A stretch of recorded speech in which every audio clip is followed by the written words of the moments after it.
I'm Jen from Fabulous Paper Emporium. I'm here today to show you how to make a squash card. Not exactly a new style of card, but there's lots of real estate. So if there's a card that you're making that you want to include lots of pictures or lots of different design paper, if there's a lot of people that need to sign it, if you have a long message, it's really good for all of those purposes. Again, can be tailored for any recipient, any occasion, birthday, anniversary, Christmas, you name it, you got it. And it is relatively small in terms of, the size, but when you open it, you've got, like I said, a lot of real estate. So with this one, I've used the martial arts paper from Photoplay because it's one that I haven't really used a whole lot, and it's breaking up the Christmas theme that I've fallen into recently. So I'm going to break it up a little bit, but it's super easy to make. And you, again, don't need a whole lot of tools, some liquid glue or an adhesive, some designer paper, cardstock.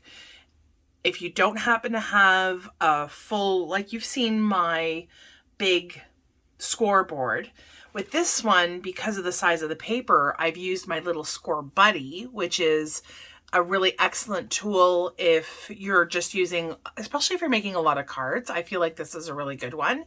It goes to 6 3/4, both, in the width, and even the length goes to, this is about 6 1/2. So it goes to just about 6 3/4 there as well.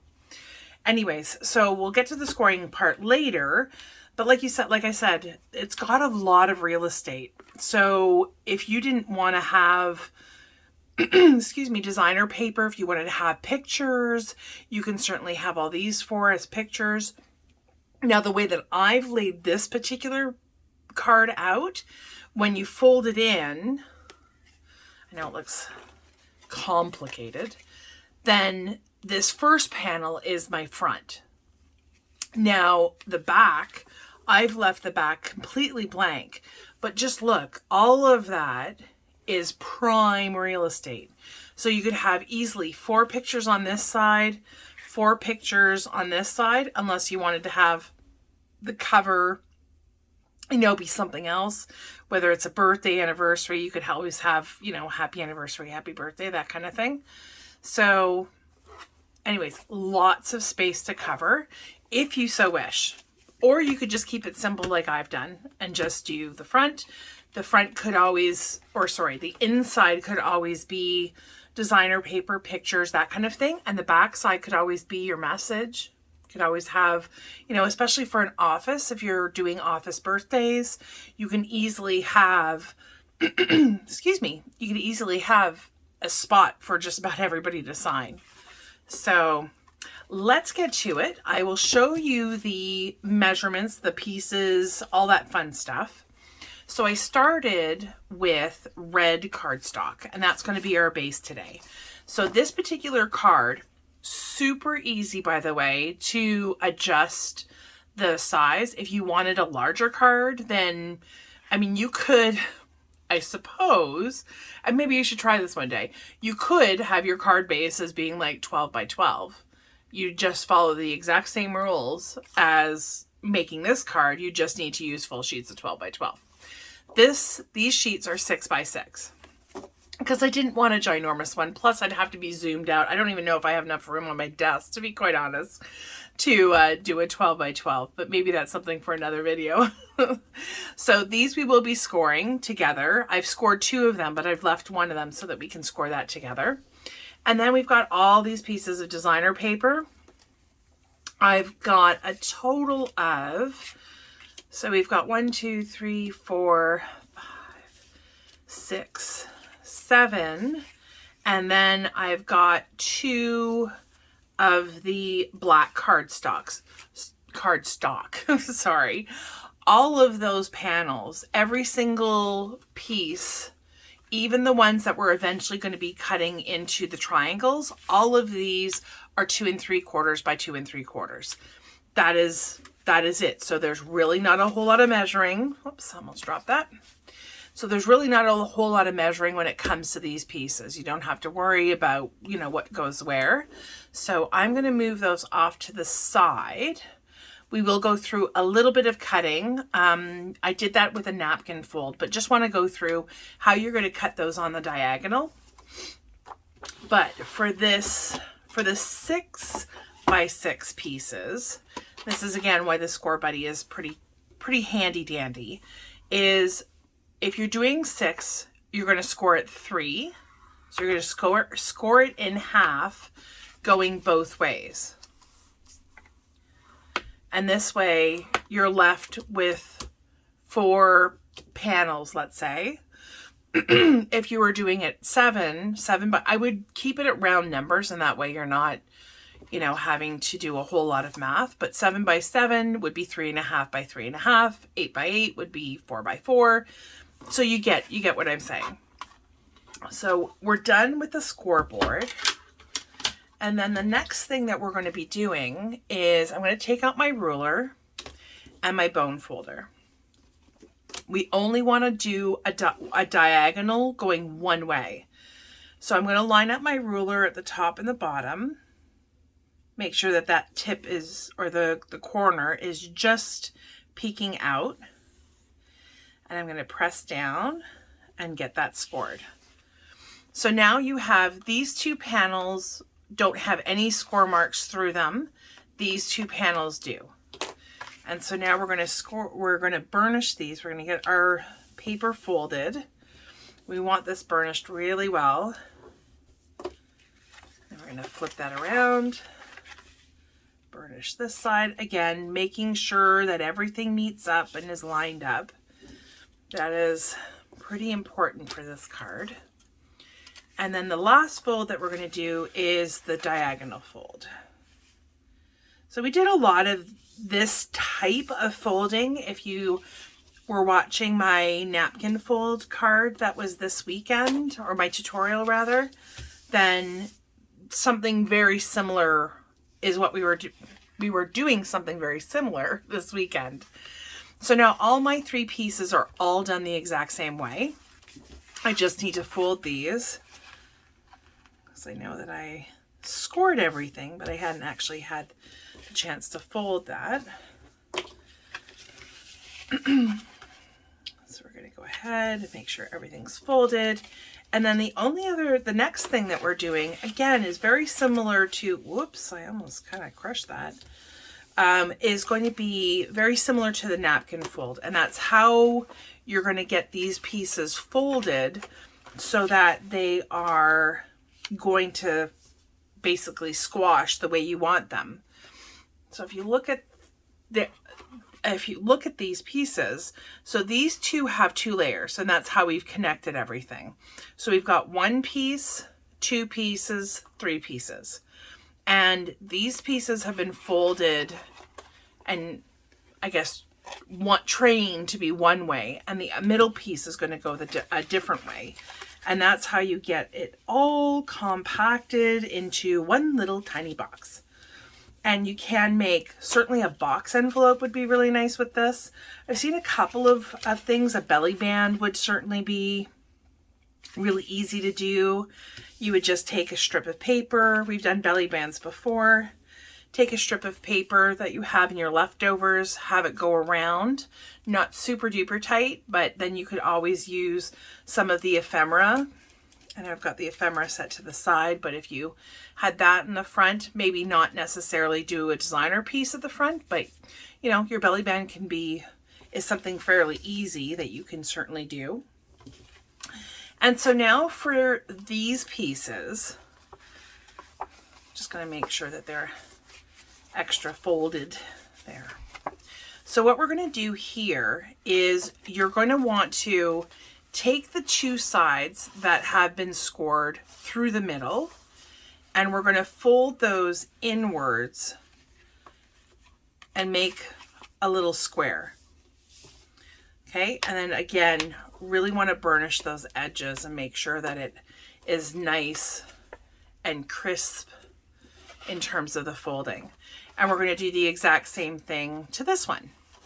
So again, we are going to fold the two sides that have been scored through the middle. So we're going to take those two triangles, they're going to meet on the base, and then we take the top part and squish it down. Maybe another reason why they call it a squash card. I don't know. Not really sure who came up with this card, but it is pretty amazing. So again, fold it to the middle, grab the top part. Again, just make sure everything's aligned. And there we go. There you have it. And so what we're going to do, what the next step is you make sure that your pieces are all laid out this way. Meaning the parts that have the scoring through the square are going to be at the top and the bottom. And that's going to be for all three pieces. Now you see how this one naturally is like a bowl shape? Well, these two are going to be the opposite. And this is how it allows it to contract and be squashed into such a small card. Is these two pieces on either end need to be facing downwards while these two pieces face up. Hopefully I'm making that very clear. So I'm just going to take some liquid adhesive and go around the first panel. And you could, I suppose, you could just do this with as many pieces of 6x6 as you really wanted to. I've never really tried to see. You want to make sure though, let's see, and I've kind of gone over. You want to stay in those score lines. That is your guide. There we go.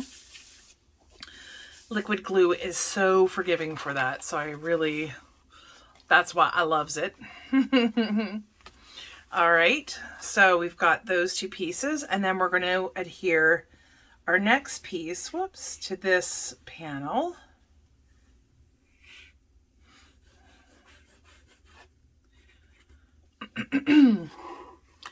And again, making sure that we're in those score lines, but not going over them because you want it to fold nicely.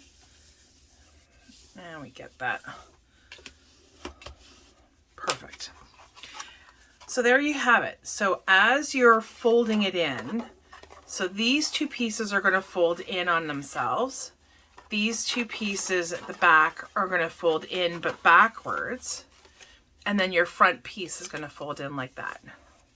And that's how you end up with a little square. So once you have it all folded, take your bone folder and really go over that again. It's going to pop up, and that's fine because you do have a lot of paper here stacked on one on top of the other. So now you have kind of a decision to make. If you lay it out like this, with the two pieces facing down, the middle facing upwards, when you squash it, your far right panel and far left panel are going to be what you see on the outside. If that's not what you want, and you want to decorate those like kind of on their own, that's fine. Then you have the two side pieces pointed upwards and the middle pointing down. I happen to like the way I had done it before, which was like that. You can see the middle two pieces, the top and bottom, are pointed upwards. I just like it like that, and that way it's pretty simple and pretty easy. So I think I'm going to do that again with this card. And so we can start off, you can lay it flat. So we're going to start off, we're going to lay down some of our designer paper. So I've got 4 designs. Whoops, that got flipped over. Okay, 4 designs that I'm going to leave as full squares. So on my original card, I put that one on the front. You can still do that. I was a little bit selective when it came to cutting this particular paper because I did want some of the full words to be seen. So I think I'm gonna lay it out. I think I'm gonna put that on the outside actually. I'm gonna put that on the outside this time. Put this one there, and then we'll have our belts at the back. And however you want to lay this out is totally fine. So as I told you, all of everything that you're going to cut for the inside. So right, you've got 1, 2, 3, 4, 5, 6, 7, 8, 9, 10. So you've got 10 areas that need to be filled in. These ones will obviously have to be cut. So I still took a 2 3/4 by 2 3/4 square and basically just cut it in the middle. And then your triangles are perfect. They fit in just fine. So I'm going to do that with these pieces. I will do my cutting now, and then we can do all of our gluing. So as I showed earlier this weekend, if you want to cut this in half, I mean, there's a few ways that you can do it. Obviously, pencil, ruler, scissors. Easy. If you happen to have a paper trimmer, then you can put your paper so that you have the tips, 2 tips, obviously the opposite ends will be in that valley where your cutter would normally go, or your what's the other word, scoring tool. So I've lined everything up, and now I've put my blade in the middle. And the reason for that is even if your blade is brand new, if you were to come from the top and go to the bottom, that top point would get crushed. Even if it's a little bit, it will still get crushed. So I start in the middle and I pull upwards and then down, and then your cut is extremely crisp. Your points are crisp. You don't have to worry about it. So I'm just going to do that 2 more times. And with these, I didn't want to cut them like this because then it's going to look like my cutting is off, which it's not. It's just the way the paper is, the design is. So I'm going to line that up. I'm going to move my arm down, not yet putting any pressure on it, so it's not going to cut the paper. I'm only going to put it down when I'm happy with the alignment. I'm going to go upwards and I'm going to come back down. And there you go. Points are nice and crisp. So one more, and then we can get to gluing. All right. There we go. So now all of our little triangles have been created, and we can go ahead and glue. And it really is just as simple as that. And when you're gluing, again, just make sure the squares are pretty easy to get down, right? I mean, we're practically experts at this point. We've adhered so many panels to so many beautiful pieces of paper. It's been a learning experience, I guess. So when you're doing the triangles, the one thing that you do want to make very sure of is when you're putting the triangles down and when you're gluing them, that you're not going over that center score line, because then it's going to wrinkle your paper. You're not going to have any, or sorry, you're going to have some issues getting that, getting your squash card to actually squash. So make sure that you've got roughly the same amount of cardstock. You've got a nice little border going around. And then I think I'm going to put the black piece on the other side. Certainly, if you wanted to put photos, you could certainly take a square photo and, you know, cut it in half and see how that goes. I'm sure it wouldn't be, you know, if you feel like the picture was okay like that. I'm not sure that I would put maybe like a couple and have one on either side. Like might not be the best layout, but you know, that's basically all this card is just squares, triangles, and some fancy folds and fancy cutting. And there you have it. So I'm going to go ahead, I'm going to glue all my other pieces down, and then I will be back with you in moments. Okay, and there we have it, our finished squash card. I always want to call it a smash card. I don't know why, but it may take some getting used to folding it down into its nice little square, but you know, it does fold it eventually. And like I said, you could easily take, I just had some remnants kind of at the side here. If you wanted to do a cute little belly band, then all you need to do is grab a little bit, doesn't have to be a lot, a little bit of remnants here that you had maybe from another project. Stop that there. Take your scissors. Nobody ever sees this part of the belly band anyways, so it doesn't have to be perfect. And all you do is take some glue. I'm not going to squeeze it while the card's in there, just in case I've got a little bit of extra and that comes oozing out. Nobody wants that. And you can either choose to put the seam at the front or the back, but I generally put them at the front because they're going to be covered anyways. So there's, you know, that way the back looks nice and seamless. And you can fool people with, and then you could easily put any one of these. This is the ephemera from this collection as well, and there's a ton. And you could easily take some of the smaller bits and certainly have them either in the front, you can put them in the middle. By the middle, I mean like on the inside of the card. You know, some of the tied belts could easily get, you know, adhered on these triangular panels.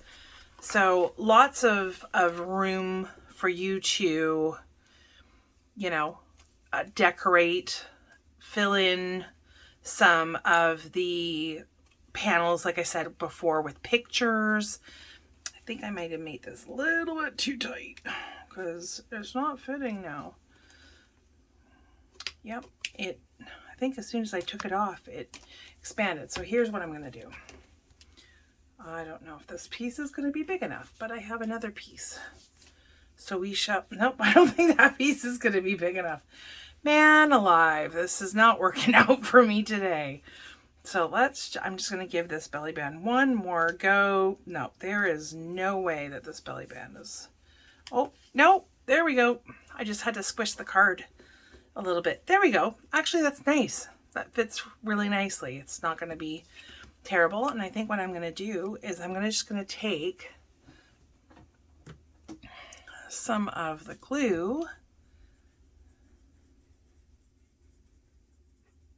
I'm just going to go down the middle so I'm not going to have any excess glue. And there you have it. Our tiny squash card that squashes down into a cute little square. That's it. See, so easy. This is not rocket science. I know everybody can do this. So if you have any questions, if you have any comments, by all means, write them below. I do try and respond. Certainly if there's any questions, I try to respond very quickly. So I'm always having a quick look, always checking my notifications. And if you decide that you're going to make this card, I'd really love to see it. You can head over to our Facebook page, our Instagram page. That would be awesome. I'd love to see your works of art and see how you decide to decorate this card.